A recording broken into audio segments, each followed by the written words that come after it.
Unfreaking believable. Whether you're running from a wolf or a bear or a boar, because you are ill-equipped. Whether you are crafting materials essential to stay alive, to stay well-fed, to stay well-clothed. Whether you're taking hard-earned resources to repair yourself or your raft to stay alive just a little bit longer. The Flame and the Flood is a traveling roguelike game in which you are going to traverse across an apocalyptic wasteland in search of resources to stay alive just a little while longer.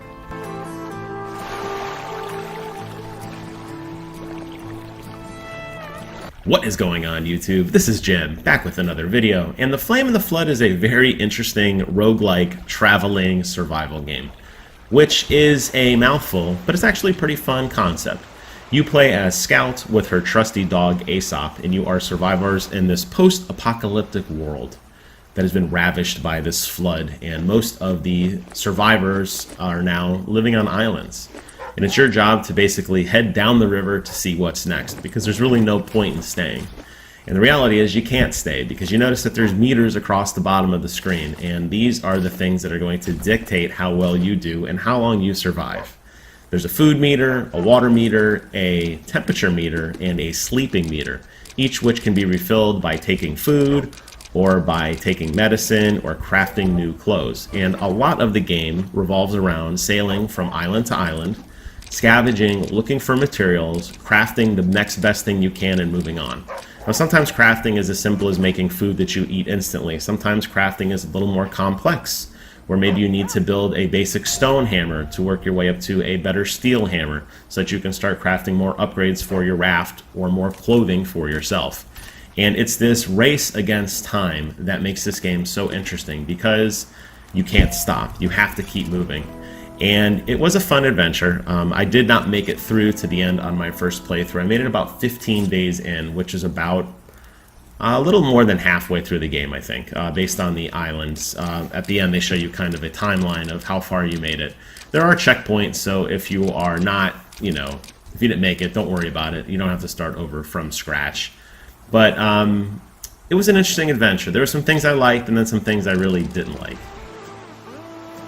So the game is really a lot of RNG, and the problem with that is sometimes you go to an island and it's feast, and sometimes you go to an island and it's famine. Now, it is fun and rewarding when you are hurt, or when you find a boar or a wolf and you have the right materials to take them down. But when you don't, and you are hungry, and this is the last island you could stop at, and you find nothing but gasoline or junk parts, and you didn't find any cattails to make arrows, or any feathers to make arrows, or any kind of materials that you really, really need to survive, it gets incredibly frustrating. And it is complete feast or famine. There were times that I was high on the hog and I had full amounts of food and the best clothing in the game and the best gear. And within 5 minutes, my luck went completely south as all my food ran out, as all my luck ran out, and I would be basically scavenging to the last drop. And I feel the pacing in that game is going to upset a lot of people and turn a lot of people off.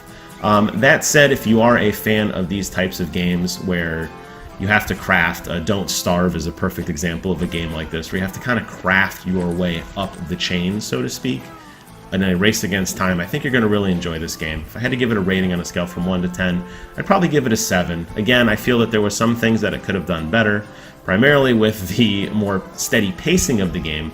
But the soundtrack, the character, the world you live in, it runs well, it looks pretty. So there you guys have it, a quick review of The Flame and the Flood, available now on Xbox Game Pass. Thank you guys so much for watching, and until next time, I will see you guys on the other side.